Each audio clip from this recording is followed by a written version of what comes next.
আপনাদের প্রত্যেককে স্বাগত জানাচ্ছি ড্রিম স্টুডিওর পক্ষ থেকে।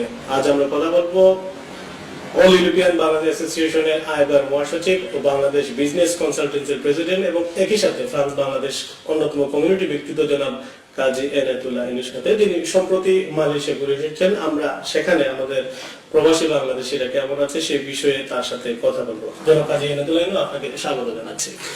আপনাকে অনেক ধন্যবাদ আমাকে আমন্ত্রণ জানানোর জন্য। আপনি সম্প্রতি মালয়েশিয়া ঘুরে এসেছেন।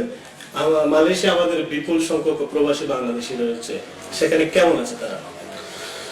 আসলে আমি অত্যন্ত আশ্চর্য হয়েছি যে মালয়েশিয়ার মতো একটা দেশে আমাদের এত সংখ্যক বাংলাদেশির বসবাস। আমরা শুনেছি মালয়েশিয়ার ব্যাপারে অনেক কথা, আমরা দেশ থেকে শুনেছি, প্রবাস থেকে শুনছি, কিন্তু এই দেশটা এত উন্নত, এই দেশটার মধ্যে এত প্রাচুর্য। আমরা সবসময় ইউরোপে থাকি, আমাদের ধারণা ছিল যে ইউরোপে সবকিছু থাকতে পারে, কিন্তু মালয়েশিয়া একটা দেশ যেখানে আমরা নিজে গিয়ে আশ্চর্য হয়েছি। আমার পরিবারের সঙ্গে আমি গিয়েছিলাম যে একটা ইউরোপিয়ান অনেক দেশে এই ধরনের পরিস্থিতি, এই ধরনের পরিবেশ বা এই ধরনের জাঁকজমক বা এই ধরনের চাকচক্য অনেক ক্ষেত্রে অনুপস্থিত।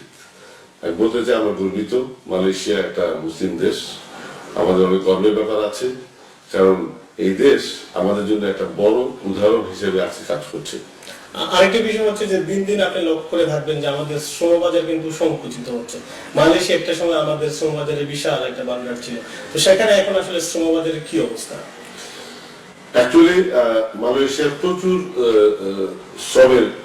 শ্রমজীবীর দরকার, কারণ অনেক ইন্ডাস্ট্রিয়াল, অনেক এগ্রিকালচারাল এবং অনেক ধরনের কমার্শিয়াল অ্যাক্টিভিটি ওখানে আছে, এটা অনেক ক্রমবর্ধমান গতিতে এগিয়ে চলছে। এই ক্ষেত্রে নিশ্চয়ই মালয়েশিয়ায় বাংলাদেশিদের অবস্থান, বাংলাদেশের দায়িত্ব বা বাংলাদেশিদের কাজ করার সুযোগ অনেক। সেই ক্ষেত্রে আশা করি আমি যা দেখে এসেছি যে যেখানে গিয়েছি সেখানে বাংলাদেশিদের দেখতে পেরেছি, বাংলায় কথা বলতে পেরেছি এবং কোনো রকম দ্বিধা ছাড়া আমি যখন মানুষের সঙ্গে বাংলায় কথা বলেছি তখন লক্ষ্য করেছি সে একজন বাংলাদেশি।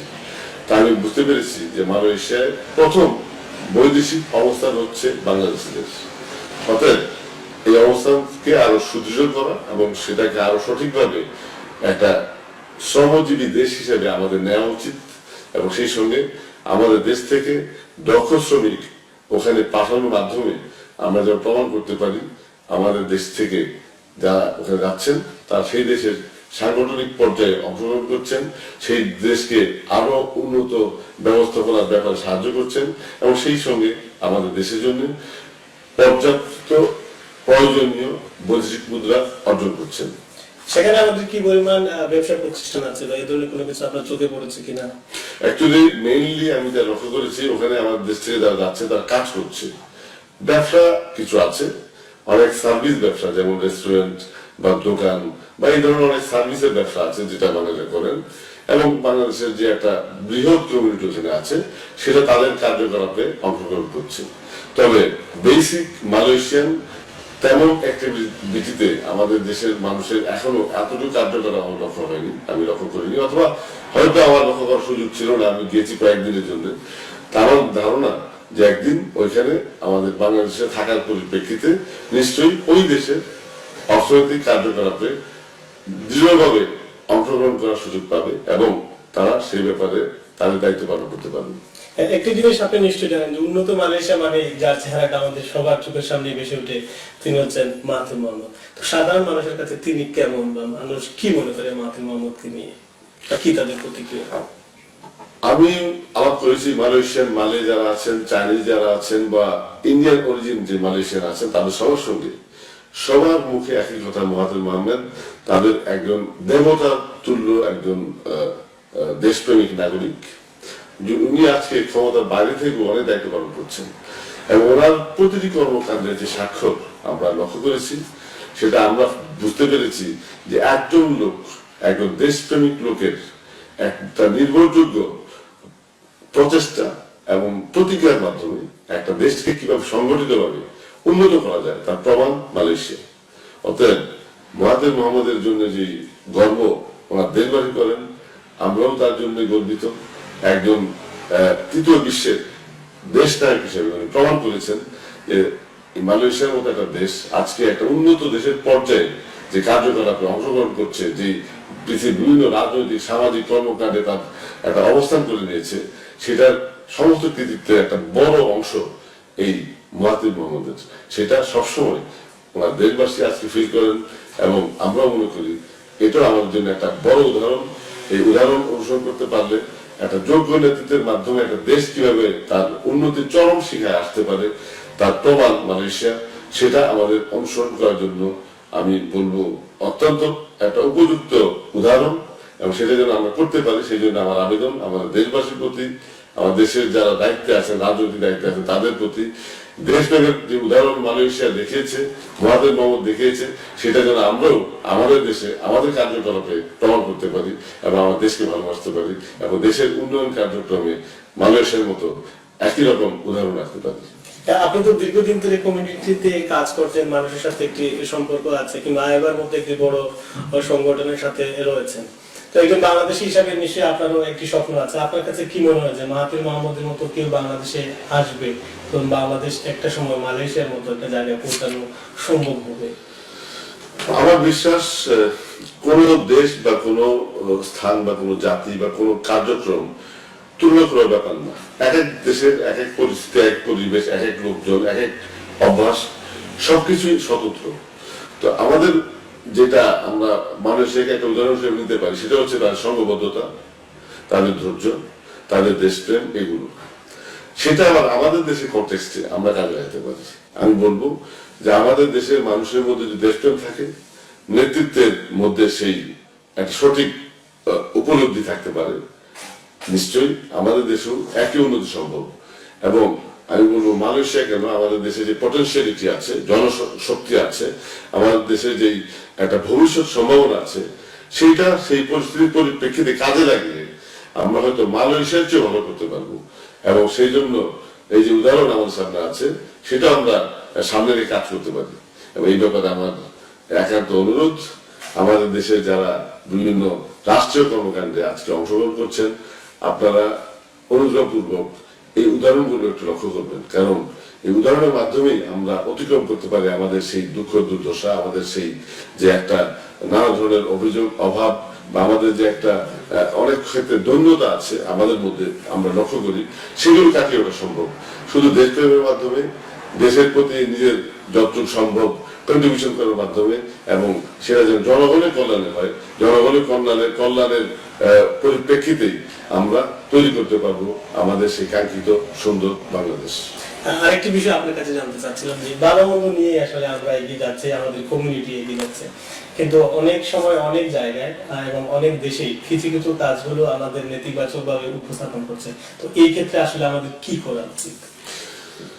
আমি বলবো যে ভালো মন্দ নিয়ে এই জীবন, ভালো মন্দ নিয়ে এই দুনিয়া, ভালো মন্দ নিয়েই আমাদের এই প্রবাস জীবন, এবং ভালো মন্দ নিয়েই আমাদের দেশ।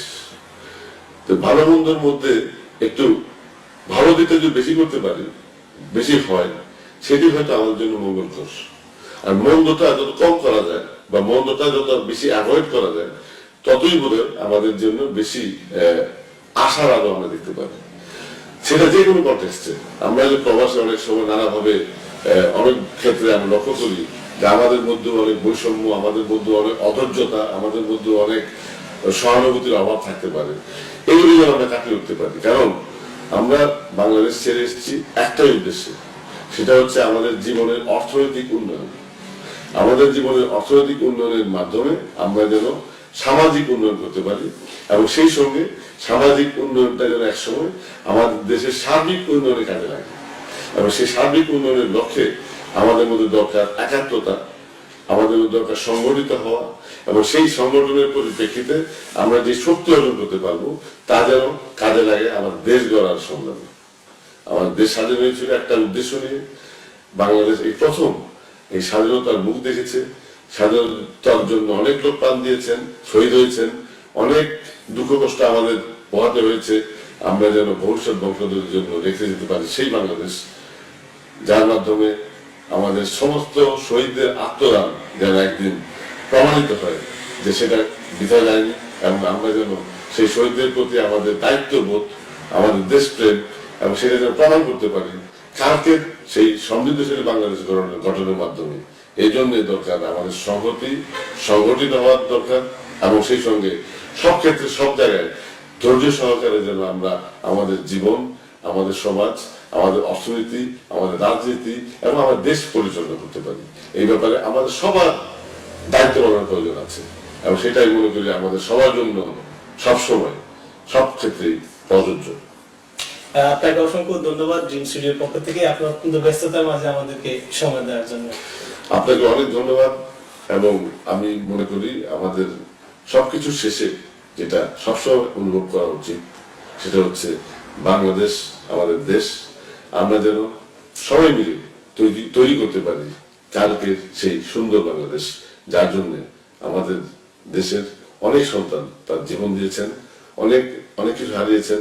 আজকে যে আশার আলো আমাদের মাঝে এসছে, সেটা যেন আমরা পরিপূর্ণতা করার মাধ্যমে কালকের সেই সমৃদ্ধশালী সুন্দর বাংলাদেশ গড়ে তুলতে পারি, সেটাই যেন আমাদের সবার কাম্য হয়, এবং সেটির জন্য আমাদের সবার জন্য একটা প্রার্থনা হয়ে আজকে আমরা একসঙ্গে কাজ করতে পারি। সেই প্রত্যাশায় আমরা সবাই থাকলাম। ক্ষুদ্র ক্ষুদ্র স্বপ্নগুলো নিয়ে আমাদের এই ড্রিম স্টুডিও, আমরা যখনই যে বিষয়গুলিকে প্রয়োজনীয় মনে করছি সেগুলো নিয়ে আমরা আপনাদের সামনে হাজির হচ্ছি। আমরা কেউ প্রফেশনাল নয়, তাই আমাদের অনেক ভুলগুলোই থেকে থাকে, কিন্তু আমরা লক্ষ্য করেছি আপনারা আমাদের সেই ভুল থেকে শুদ্ধ বিষয়গুলোকে বেশি গ্রহণ করছেন, তখন আবার নতুন করে আমরা স্বপ্ন দেখছি। সুপ্রিয় দর্শক, আপনারা লক্ষ্য করে থাকবেন প্যারিসে সাম্প্রতিক সময়ে গণমাধ্যমের জাগরণ তৈরি হয়েছে, আর এই গণমাধ্যম থেকে একটি বিষয় আমরা সবাই উপলব্ধি করতে পারছি, হয়তো সেই দিনটি আর বেশি দূরে নয়। আমরা সবাই সমন্বিতভাবে এই প্যারিস থেকে, এই ফ্রান্স থেকে একটি পূর্ণাঙ্গ বাংলা টিভি চ্যানেল শুরু করতে পারবো। ড্রিম স্টুডিও এই স্বপ্নটি দেখছে এই কারণেই, আমরা যখন দেখি আমাদের কমিউনিটিতে কাজী এনায়েতুল্লাহ আইনের মতো ব্যক্তিরা রয়েছেন, এবং একই সাথে তার সাথে আরো অনেকেই রয়েছেন যারা এই স্বপ্নগুলো বাস্তবায়নে সহায়তা করবেন। আমরা সেই স্বপ্নেই থাকলাম, আমরা আবার আপনাদের সামনে আসবো। আজ এ পর্যন্তই, আপনারা সবাই ভালো থাকুন। ধন্যবাদ আপনাদের।